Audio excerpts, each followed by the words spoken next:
Hello everyone. आज हम करेंगे क्लास 12 का चैप्टर ह्यूमन रिप्रोडक्शन एंड आज का हमारा टॉपिक है द मेल रिप्रोडक्टिव सिस्टम। आज के वीडियो में हम मेल रिप्रोडक्टिव सिस्टम के बारे में पढ़ेंगे एंड देन हम कुछ एमसीक्यू सॉल्व करेंगे इस टॉपिक से रिलेटेड। तो आइए स्टार्ट करते हैं आज का video. Reproduction is the production of young ones by an organism. तो रिप्रोडक्शन वो प्रोसेस है जिसमें एक ऑर्गेनिज्म अपने जैसे यंग वंस को प्रोड्यूस करता है। Humans are sexually reproducing and viviparous. तो ह्यूमंस क्या है, वो सेक्सुअली रिप्रोड्यूस करते हैं एंड विविपेरस होते हैं। अब क्योंकि ये सेक्सुअली रिप्रोड्यूस कर रहे हैं तो यहाँ पे दो पेरेंट इन्वॉल्व होंगे, एक है मेल दूसरा है फीमेल। तो इसलिए हम एक तो पढ़ेंगे मेल रिप्रोडक्टिव सिस्टम के बारे में एंड दूसरा हम पढ़ेंगे फीमेल रिप्रोडक्टिव सिस्टम के बारे में। तो आइए स्टार्ट करते हैं mail reproductive system. The male reproductive system is located in the pelvis region. तो मेल रिप्रोडक्टिव सिस्टम कहाँ पे मिलता है हमें, तो ये मिलता है हमें पेल्विस रीजन में। एंड मेल रिप्रोडक्टिव सिस्टम के अंदर क्या क्या चीज़ें आती हैं, तो इसके अंदर पेयर्ड टेस्टिस आते हैं, एक्सेसरी डक्ट्स आती हैं, एक्सेसरी ग्लैंड्स आते हैं एंड एक्सटर्नल जेनिटेलिया जो कि है मेल में पेनिस, वो हमें देखने को मिलता है। नाउ अगर हम बात करें एक्सेसरी डक्ट्स की, तो एक्सेसरी डक्ट्स के अंदर रेटिटेस्टिस, वास efferentia, epididymis and vas difference हमें देखने को मिलते हैं।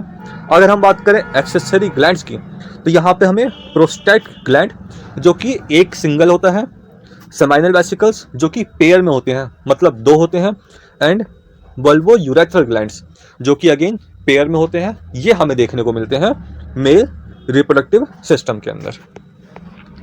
तो सबसे पहले हम पढ़ते हैं टेस्टिस के बारे में। The testis are situated outside the abdominal cavity with in a pouch called scrotum.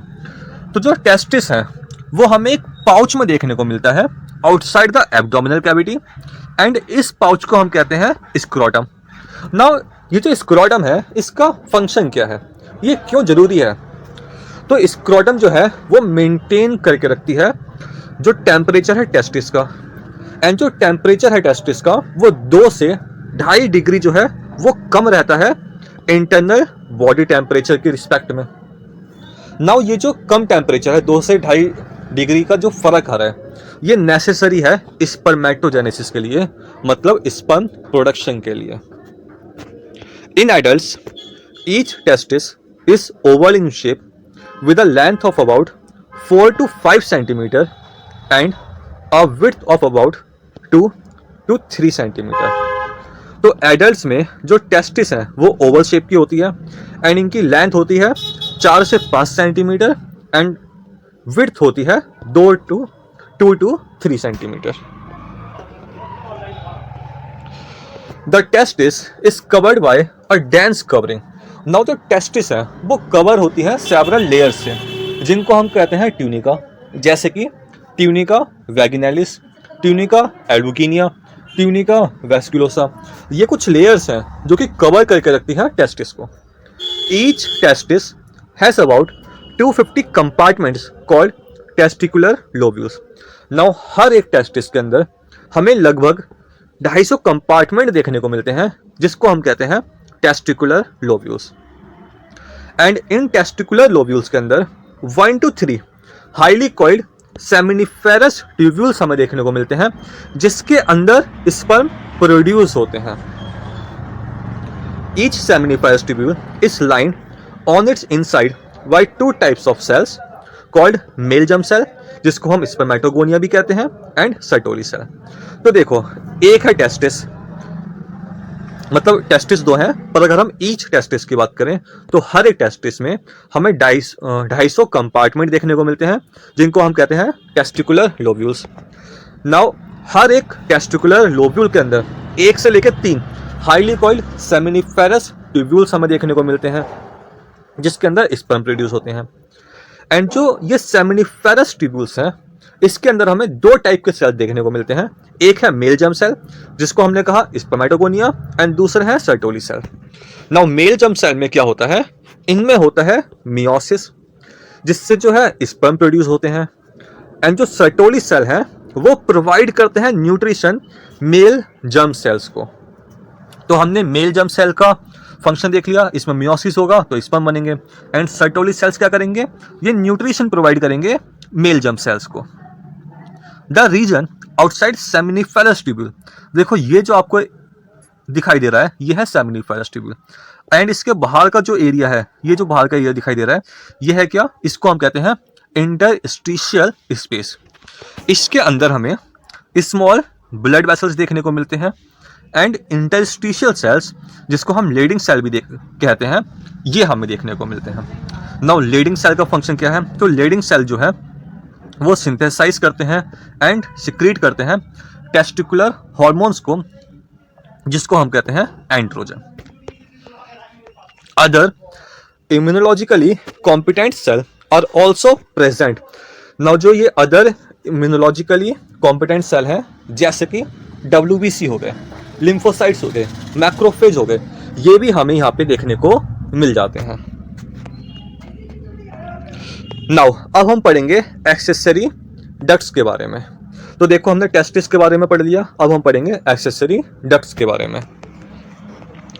The male sex accessory ducts include rete testis, vas efferentia, epididymis and vas deferens. The seminiferous tubules of the testis open into the vas afferentia through retetestis. Now seminiferous tubule open होती है vasa afferentia में through the retetestis। मतलब सबसे पहले क्या आ गया, सबसे पहले आया seminiferous tubule, उसके बाद क्या आएगा, उसके बाद आएगी हमारे पास retetestis, एंड उसके बाद आएगी हमारे पास vasa afferentia। The vasa afferentia leave the testis and opens into epididymis located along the posterior surface of each testis। posterior surface का मतलब क्या हो गया, बैक साइड में, पीछे की साइड में, ठीक है। तो एपिडिडाइमिस पीछे की साइड में प्रेजेंट है, बैक साइड में प्रेजेंट है टेस्टिस के। नाउ वासा फ्रेंसिया टेस्टिस को लीव करेगी एंड ओपन होगी एपिडिडाइमिस में। The epididymis leads to vas deferens that ascend to the abdomen and loops over the urinary bladder। now epididymis lead करेगी कहाँ पे, वास डिफरेंस में। now वास डिफरेंस जो है वो ऊपर की साइड में जा रहा है एंड लूप ले रहा है कहाँ पे, यूरिनरी ब्लैडर पे। it receive a duct from seminal vesicle and opens into urethra as the ejaculatory duct।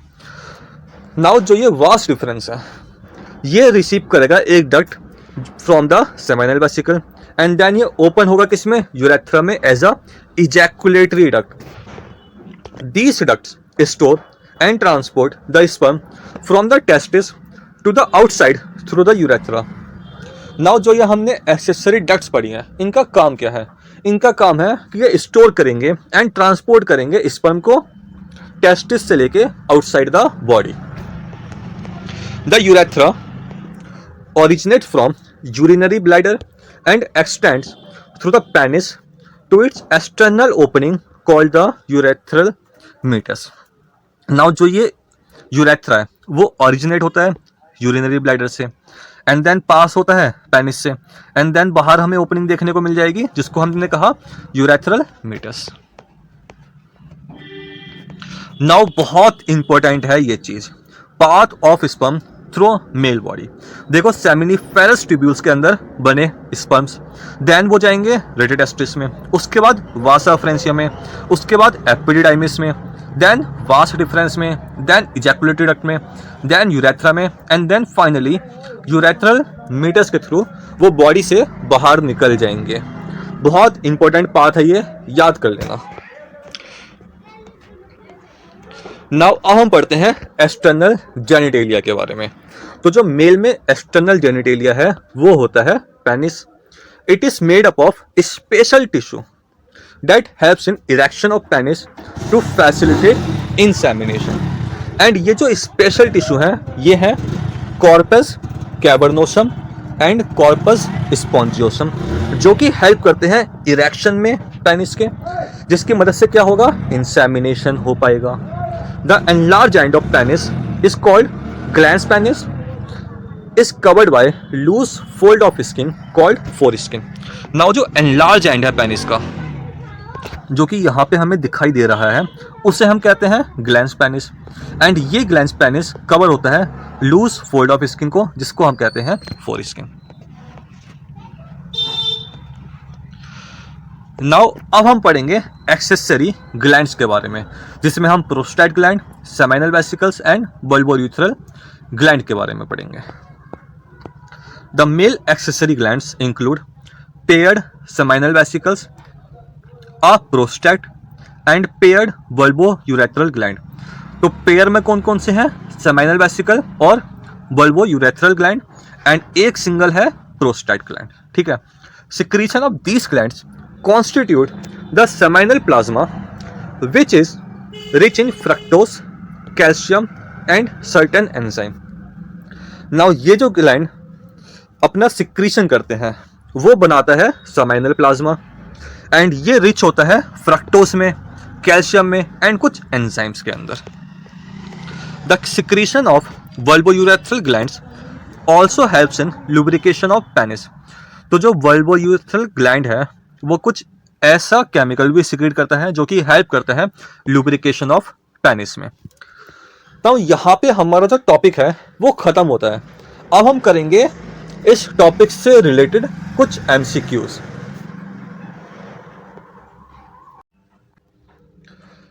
Now अब हम करते हैं कुछ क्वेश्चंस, एंड टॉपिक होगा हमारा द मेल रिप्रोडक्टिव सिस्टम। पहला क्वेश्चन है, pouch in which testis are suspended outside the abdominal cavity is. तो जो पाउच जिसके अंदर हमें टेस्टिस देखने को मिलता है उसको हम क्या कहते हैं? उसको हम कहते हैं स्क्रोटम। तो फर्स्ट का ऑप्शन डी हमारा करेक्ट आंसर हो जाएगा। क्वेश्चन 2 है, function of scrotum is to maintain the. तो फंक्शन क्या है स्क्रोटम का? तो इसका फंक्शन होता है टेम्परेचर मेंटेन करता है ये टेस्टिस का। तो क्वेश्चन 2 का सही आंसर हो जाएगा हमारा option number A. Question 3, approximate length and width of testis are. तो जो लेंथ है टेस्टिस की वो होती है 4 से 5 सेंटीमीटर, एंड विड्थ होती है इसकी 2 से 3 सेंटीमीटर। तो करेक्ट आंसर हो जाएगा हमारा option A. Question number 4, how many compartments are there in each testis. तो हर एक टेस्टिस के अंदर हमें लगभग 250 कंपार्टमेंट देखने को मिलते हैं, जिनको हम कहते हैं टेस्टिकुलर लोब्यूल्स। तो फोर्थ का करेक्ट आंसर हो जाएगा हमारा option A. Question number 5, compartments in mammalian testis are called. तो जो कंपार्टमेंट्स हमें मैमेलियन टेस्टिस में देखने को मिलते हैं इनको हम कहते हैं टेस्टिकुलर लोब्यूल्स। तो करेक्ट आंसर हो गया हमारा क्वेश्चन 5 का option A. Question number 6, testicular lobules contain. तो हर एक टेस्टिकुलर लोब्यूल्स के अंदर हमें 1 to 3 highly coiled seminiferous tubules देखने को मिलती हैं। तो इसीलिए क्वेश्चन 6 का करेक्ट आंसर हो जाएगा हमारा option D. The seminiferous tubules of the testis is lined on its inside bye. तो सेमिनिफेरस ट्यूब्यूल्स के अंदर हमें 2 टाइप के सेल्स हमें देखने को मिलते हैं। एक तो है मेल जर्म सेल जिनको हम स्पर्मेटोगोनिया भी कहते हैं, एंड दूसरे हैं सर्टोली सेल्स। तो option B and option C हमें यहाँ पे सही दिखाई दे रहा है। तो इसलिए जो करेक्ट ऑप्शन है हमारा वो हो जाएगा option D, both B and C. Question number 8, provide nutrition to the male germ cell. तो मेल जर्म सेल को न्यूट्रिशन कौन प्रोवाइड करता है? तो सही आंसर होगा हमारा सर्टोली सेल्स। तो 8 का ऑप्शन सी करेक्ट आंसर हो जाएगा। क्वेश्चन नंबर है 9, which of the following cells present in mammalian testis form the sperm. तो कौन से जो सेल्स हैं वो स्पर्म बनाते हैं? तो ये होते हैं हमारे स्पर्मेटोगोनिया। तो 9th का ऑप्शन बी करेक्ट आंसर हो जाएगा। Question number 10, region outside the seminiferous tubules is called. तो जो रीजन सेमिनिफेरस ट्यूब्यूल्स के बाहर देखने को मिलता है उसे हम कहते हैं इंटरस्टिशियल स्पेस। तो इसीलिए करेक्ट आंसर हो जाएगा हमारा option C. Question number 11, the seminiferous tubules of testis open into the vasa efferentia via. तो सेमिनिफेरस ट्यूब्यूल्स ओपन होती है वास अफ्रेंशिया में थ्रू रेटे टेस्टिस। तो 11th का ऑप्शन बी हमारा करेक्ट आंसर हो जाएगा। देखो सबसे पहले आ गया हमारा सेमिनिफेरस ट्यूब्यूल, इसके बाद आएगा रेटे टेस्टिस, इसके बाद आएगा वासा अफ्रेंशिया, इसके बाद आएगा epididymis, then vas deferens. And vas deferens एक डक्ट रिसीव करेगी समाइनल वेसिकल से एंड देन ओपन होगी यूरेथ्रा में एज अ इजैकुलेटरी डक्ट। तो इजैकुलेटरी डक्ट के बाद आएगा हमारा urethra and finally urethral meatus के थ्रू जो स्पर्म है वो बॉडी से बाहर निकल जाएंगे। Select the correct sequence for transport of sperm cells in the male reproductive system. तो जो चीज़ अभी हमने डिस्कस करी थी वही पूछा गया है। तो इसका करेक्ट आंसर हो जाएगा हमारा ऑप्शन ए। सबसे पहले है seminiferous tubule, then rete testis, then vas efferentia, then epididymis, then vas deferens, then ejaculatory duct, फिर आएगा urethra and then finally urethral meatus. Choose the incorrect pair. Now इसमें से इनकरेक्ट हमें चूज करना है। ऑप्शन ए दे रखा है Leydig cell secrete testicular hormones, option A तो करेक्ट है। ऑप्शन बी दे रखा है vasa efferentia and epididymis accessory ducts हैं, तो ऑप्शन बी भी सही है। ऑप्शन सी दे रखा है vas difference loops over urinary bladder, तो ऑप्शन सी भी सही है। नो ऑप्शन डी दे रखा है हमें ejaculatory duct vasa efferentia and seminal vesicles. तो जो इजैकुलेटरी डक्ट है वो बनती है vas deferens and seminal vesicle के डक्ट से, तो यहाँ पे वास अफ्रेंशिया नहीं होगा। तो क्वेश्चन 13 का ऑप्शन डी हमारा गलत आंसर है। Question number 14 choose the correct option. Now NCERT का ही ये क्वेश्चन है। ए क्या है? बहुत आसान क्वेश्चन है। ए है टेस्टिस, बी क्या है?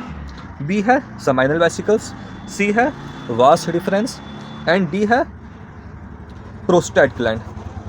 नाउ ऑप्शन ए दे रखा है हमें, ए टेस्टिस है जिसके अंदर 3 से 4 टेस्टिकुलर लोब्यूल्स होते हैं, तो ये ऑप्शन तो हमारा गलत हो जाएगा क्योंकि यहाँ पे हमें 250 टेस्टिकुलर लोब्यूल्स देखने को मिलते हैं, तो ऑप्शन ए तो नहीं होगा। ऑप्शन बी दे रखा है कि बी है सेमिनल वेसिकल्स, करेक्ट है। स्टोरेज ऑफ स्पर्म, तो स्टोरेज ऑफ स्पर्म इसका काम नहीं है, तो बी ऑप्शन भी गलत है। ऑप्शन सी है वास्ट डिफरेंस हमें दे रखा है, helps in sperm transfer. Now option C तो हमारा करेक्ट है, वास्ट डिफरेंस स्पर्म ट्रांसफर में हेल्प करता है। ऑप्शन डी का दे रखा है, ऑप्शन डी हमें दे रखा है प्रोस्टेट ग्लैंड्स, सही है। सिक्रीट सेमिनल फ्लूइड, देखो ये ऑप्शन गलत नहीं है, पर अगर हम मोर करेक्ट ऑप्शन देखेंगे तो वो ऑप्शन सी हो जाएगा।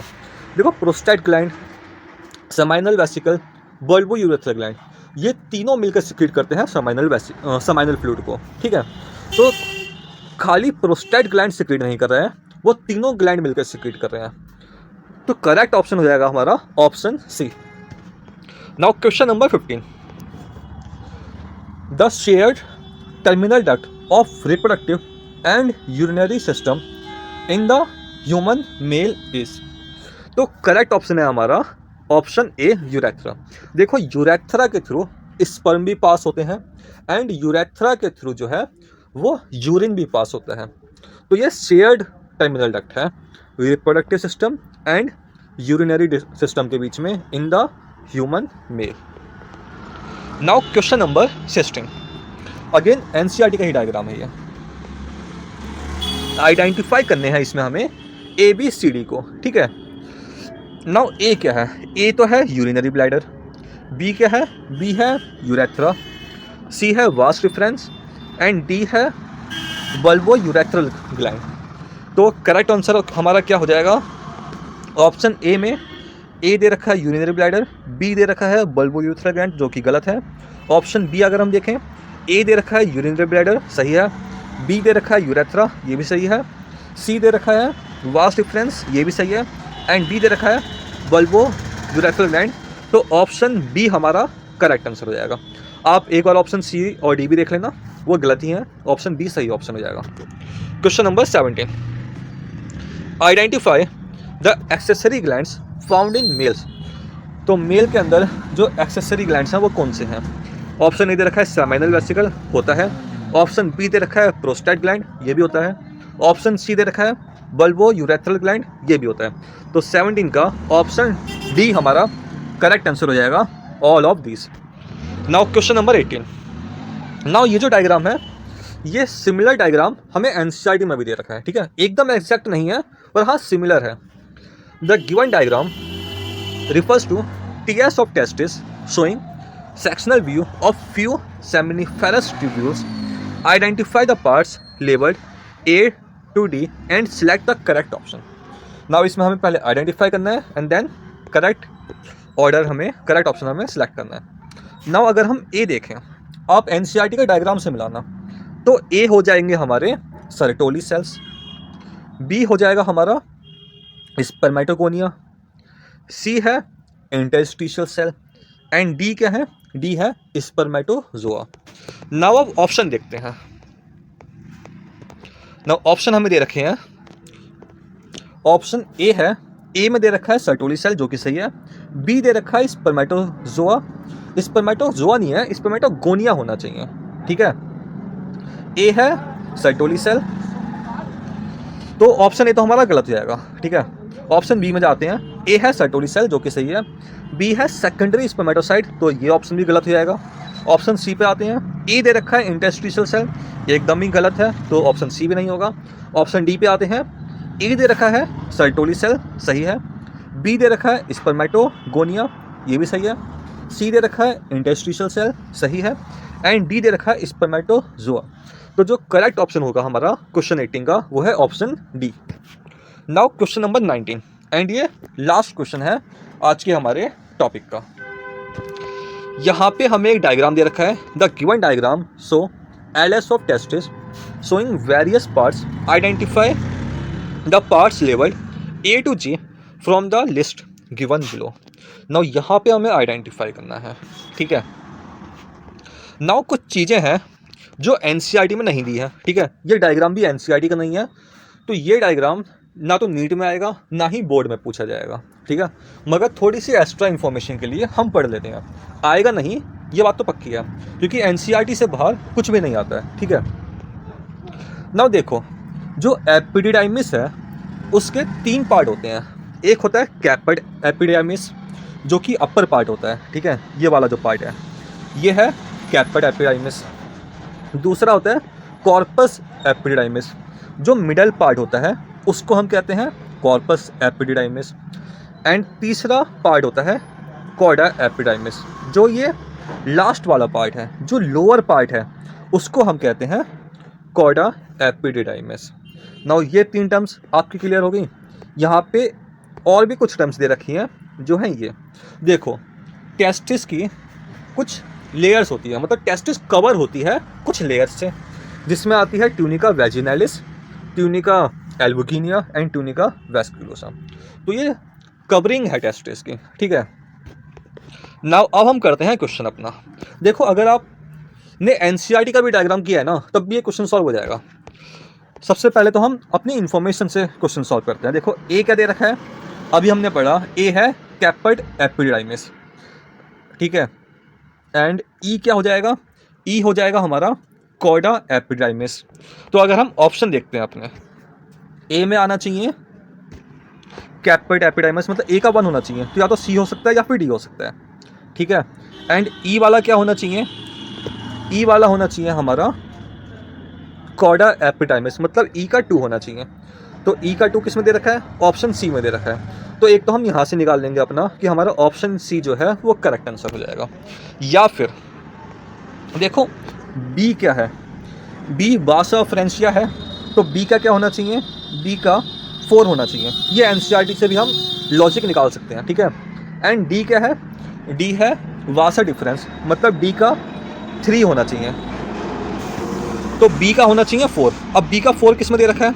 बी का 4 दे रखा है बी में और सी में, ठीक है। एंड डी का क्या होना चाहिए? डी का होना चाहिए 3 वास्ट डिफरेंस, एंड वो दे रखा है हमें ऑप्शन सी में। तो हमारा ऑप्शन सी करेक्ट आंसर हो जाएगा। हालांकि ये क्वेश्चन आएगा नहीं, पर हाँ एक्स्ट्रा इन्फॉर्मेशन के लिए हम ये कर सकते हैं। तो आज के वीडियो में इतना ही है। अगर आपको वीडियो पसंद आया हो तो प्लीज़ चैनल को सब्सक्राइब करना एंड वीडियो को लाइक करना एंड कमेंट में बताना कि आपको क्या चीज़ अच्छी लगी है एंड अगर कोई सजेशन हो तो आप वो भी कमेंट बॉक्स में लिख सकते हैं। Thank you.